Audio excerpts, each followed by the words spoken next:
بسم اللہ الرحمن الرحیم۔ محبان اللہ و رسول اللہ، السلام علیکم ورحمۃ اللہ وبرکاتہ۔ ہمارا آج کا موضوع نہایت ہی اہم اور مقدس ہے۔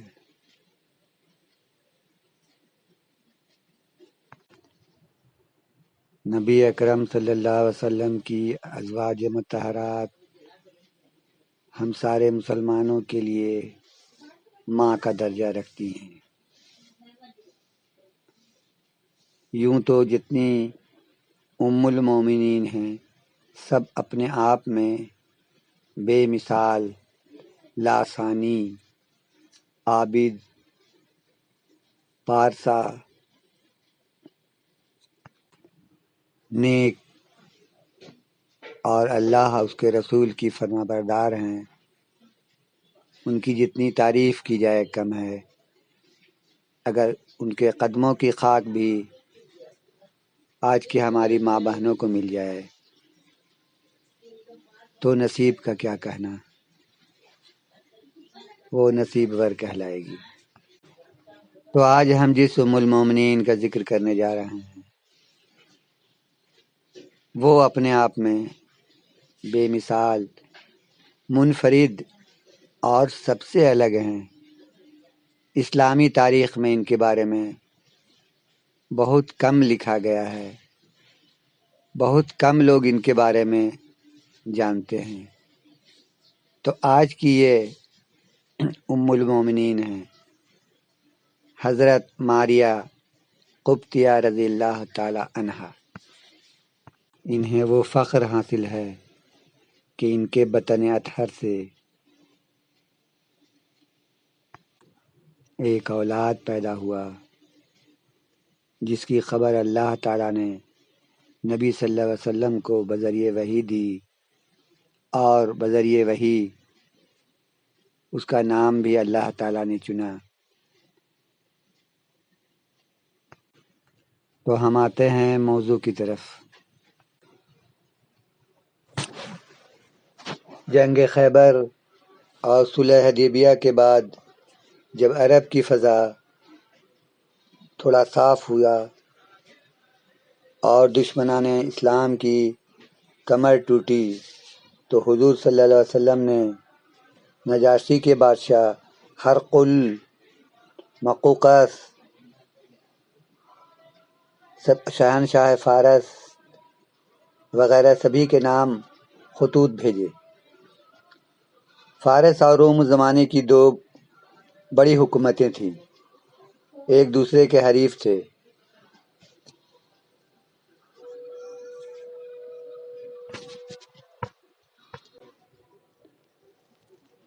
شاہ حبش، شہنشاہ روم اور والی مصر نے نبی صلی اللہ علیہ وسلم کے خط مبارک کی اور سفیروں کی بہت عزت کی اور احترام سے پیش آئے۔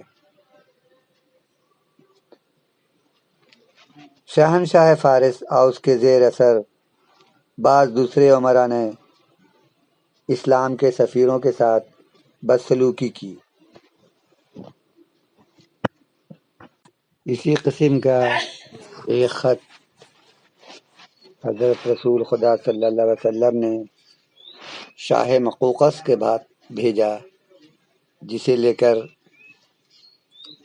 حضرت حاتب بن ابی بلتعہ کا انتخاب کیا۔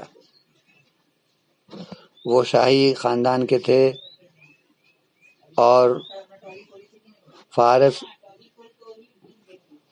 اور اس کے زیر اثر حکمرانوں کے بارے میں زیادہ معلومات رکھتے تھے۔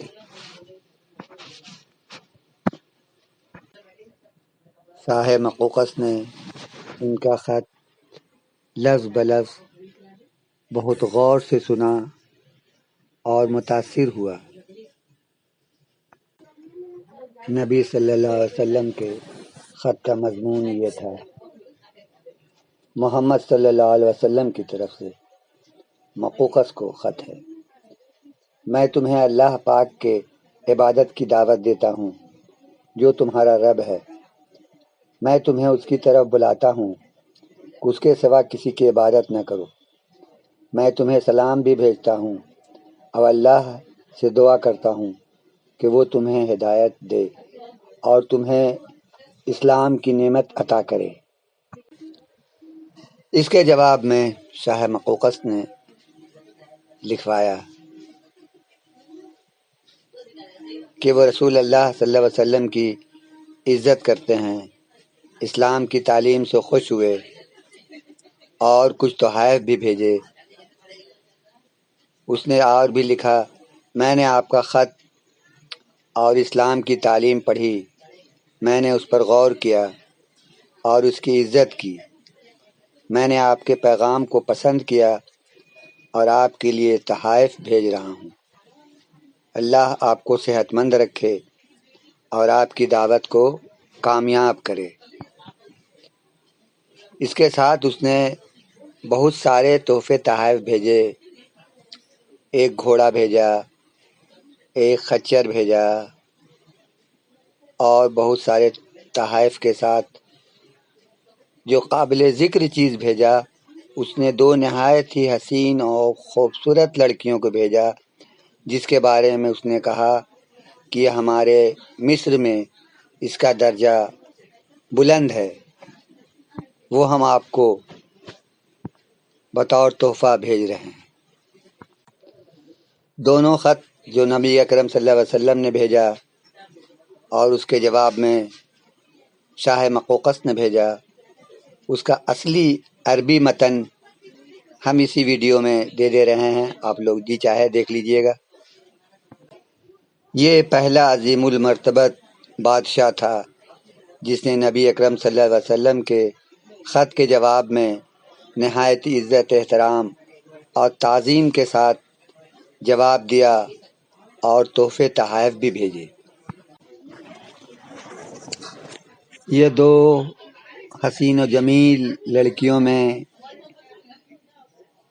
یہ دونوں بہنیں تھیں، ایک کا نام تھا ماریا اور دوسرے کا نام تھا سیرین، اور اس کے ساتھ اس کا بھائی بھی آیا تھا، اور اس نے اعتراف کیا کہ ہاں ہم نے ایک آخر الزماں پیغمبر کی آنے کی خبر تو سنی ہے، مگر میرا خیال تھا کہ ان کا نزول ملک شام کی طرف ہوگا۔ تو حضرت حاطب بن بلغا رضی اللہ تعالیٰ عنہ، جن کو رسول اللہ صلی اللہ علیہ وسلم نے مقوقس کے پاس اپنا مکتوب مبارک دے کر بھیجا تھا، راستے میں ان دونوں بہنوں کو اسلام کے بارے میں بتاتے آ رہے تھے، اور ان کی تعلیم سے دونوں عورتیں خدمت نبی میں پہنچنے سے پہلے ہی اسلام سے متاثر ہو چکی تھی۔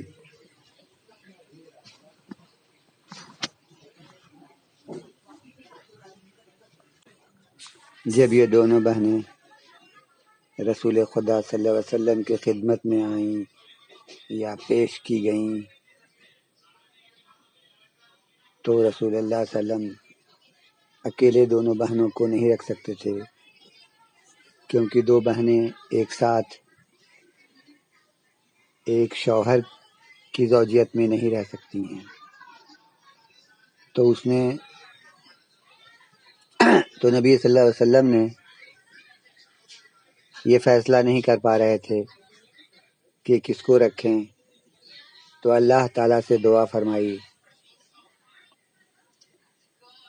پھر اس کے بعد جب نبی صلی اللہ علیہ وسلم نے اسلام کی دعوت دونوں لڑکیوں کے سامنے پیش کیا، تو حضرت ماریا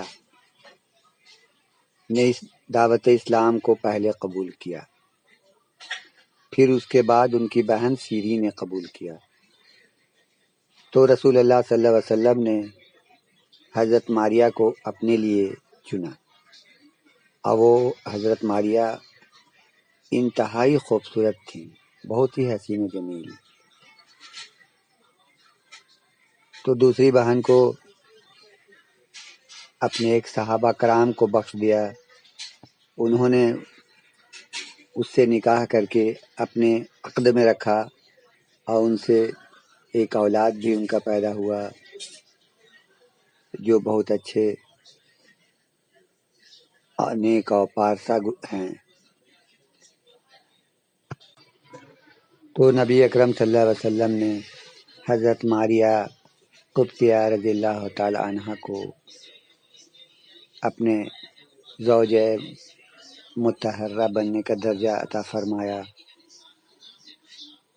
یہ تھیں خوبصورت ہونے کے ساتھ ساتھ نہایت ہی سمجھدار، فرما بردار، نیکی اور پارسائی بھی ان کے اندر بدرجہ اتم موجود تھی۔ نبی صلی اللہ علیہ وسلم بھی ان سے بہت زیادہ محبت کرتے تھے اور ان کے پاس اکثر جایا کرتے تھے۔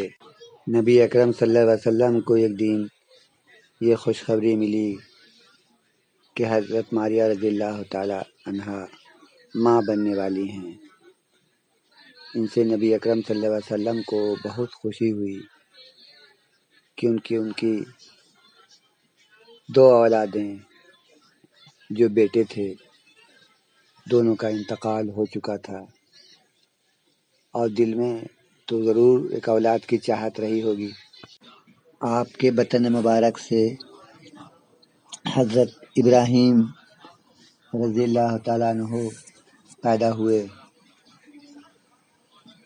سلمہ خادمہ نبی نے قابلہ کے فرائض انجام دیے، اور ابو رافع جو سلمہ کے شوہر تھے یہ خبر دینے کے لیے نبی صلی اللہ علیہ وسلم کے پاس پہنچے۔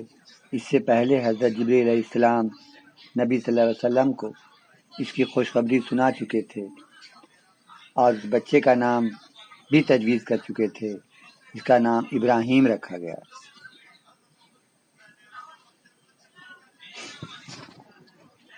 پھر آپ نے ابراہیم رضی اللہ تعالیٰ عنہ کو ام سیف کے حوالے کیا۔ وہ مدینہ کے ایک لوہار کی بیوی تھی۔ حضرت ابراہیم کا حقیقہ آپ نے ان کی پیدائش کے 7ویں ہی دن کیا تھا اور ان کا نام بھی 7ویں دن ہی رکھا۔ ان کے بالوں کے وزن کے برابر چاندی آپ نے خیرات کی تھی اور ان کے بال مبارک کو دفن کر دیا تھا۔ پھر ابراہیم رضی اللہ تعالیٰ عنہ کو دودھ پلانے کے لیے ام سیف کے حوالے کر دیا گیا تھا، جو مدینہ کے ایک لوہار کی زوجہ تھیں۔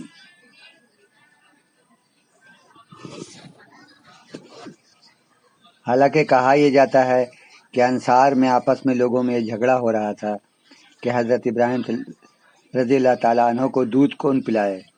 وہ چاہتے تھے کہ جناب ماریہ رضی اللہ تعالیٰ عنہ کو رسول اللہ کے خدمت میں رہنے دیں اور ان سے دودھ پلانے کی خدمت نہ لیں، اس لیے ان کو حضرت رسول خدا صلی اللہ علیہ وسلم سے بہت محبت تھی۔ پھر ام بردہ آئیں جو برا بن وس کی زوجہ تھیں، انہیں رسول اللہ سے دودھ پلانے کے لیے درخواست کی، چنانچہ وہ ابراہیم رضی اللہ تعالیٰ عنہ کو دودھ پلاتی رہیں۔ رسول اللہ صلی اللہ علیہ وسلم نے بردہ کو کچھ درخت چھہاڑے کے دیے تھے۔ آن حضرت جناب رسول خدا صلی اللہ علیہ وسلم اپنے بیٹے سے بہت محبت فرماتے تھے۔ ایک دن کا واقعہ ہے کہ حضرت ابراہیم رضی اللہ تعالیٰ عنہ اور امام حسین رضی اللہ تعالیٰ عنہ دونوں حضور کے ذان مبارک پر تشریف فرما تھے کہ جبریل علیہ امین تشریف لے آئے اور نہایت دکھ سے عرض کیا کہ مصلحت الہی یہی ہے کہ ان دونوں میں سے کسی ایک کو دوسرے پر تصدق فرما دیجیے۔ رسول اللہ صلی اللہ علیہ وسلم نے کہا اگر حسین کو ابراہیم پر فدیہ کروں تو علی، فاطمہ اور حسن اور خود مجھے غم ہوگا۔ اگر ابراہیم کو حسین پر فدیہ کروں تو یہ صرف مجھ کو غم ہوگا اور ان کی ماں کو۔ چنانچہ آپ نے ابراہیم کو حسین پر فدیہ کرنے کا ارادہ ظاہر فرما دیا۔ چند ہی روز بعد حضرت ابراہیم رضی اللہ تعالیٰ عنہ کا انتقال ہو گیا۔ حضرت فضل بن عباس رضی اللہ تعالیٰ عنہ نے غسل مبارک دیا اور قبر مبارک میں اتارا۔ وفات کے وقت حضرت ابراہیم رضی اللہ تعالیٰ عنہ 1.5 سال کے تھے۔ ابراہیم رضی اللہ تعالیٰ عنہ کی موت پر آپ بہت غمزدہ تھے اور کہتے تھے، اے ابراہیم، ہم تمہاری جدائی پر بہت رنجیدہ ہیں، ہماری آنکھیں رو رہی ہیں اور دل غمگین ہے۔ رسول اللہ نے نماز پڑھی اور فرمایا کہ ہم اس کو عثمان بن مظعون کے پاس دفن کریں گے۔ یہ کہہ کر آپ نے بقیع میں دفن کر دیا۔ فضل ابن عباس رضی اللہ تعالیٰ عنہ نے ابراہیم رضی اللہ تعالیٰ عنہ کو غسل مبارک دیا اور قبر میں اترے۔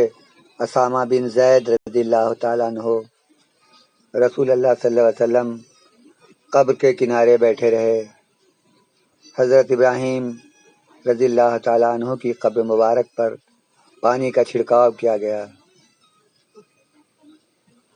جب جناب ابراہیم رضی اللہ تعالیٰ عنہ کا انتقال ہوا تو حضرت ماریہ قبطیہ رضی اللہ تعالیٰ عنہ ان کی جدائی سے بے قابو ہو کر رونے لگیں۔ آپ کی بہن سیری کو بھی اگرچہ اپنے بہن کے بچے کا مرنے کا بہت غم تھا، لیکن انہوں نے اپنے جذبات کو قابو میں رکھا اور اپنی بہن کو سمجھاتی رہیں۔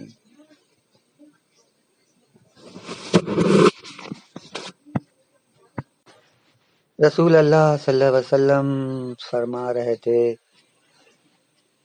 اے ابراہیم، تمہاری جدائی سے ہم بہت رنجیدہ ہیں، آنکھیں رو رہی ہیں، دل غمگین ہے، مگر ہم زبان سے کوئی ایسی بات نہیں کہہ سکتے جس سے پروردگار ناراض ہو۔ ازواج مطہرات میں جناب خدیجہ رضی اللہ تعالیٰ عنہ کے بعد یہ شرف ہماری ام المومنین جناب ماریہ قبطیہ رضی اللہ تعالیٰ عنہا کو حاصل ہوا کہ رسول صلی اللہ علیہ وسلم کو ان سے اولاد ملی۔ یہ اور بات ہے کہ خود اللہ تعالیٰ کو ہی یہ منظور نہ تھا کہ ان کے حبیب صلی اللہ علیہ وسلم کی اولاد رہے دنیا میں۔ اللہ پاک کی مرضی یہی تھی کہ ان کی بیٹی رہے اور اسی سے سرور کائنات صلی اللہ علیہ وسلم کی نسل مبارک چلے۔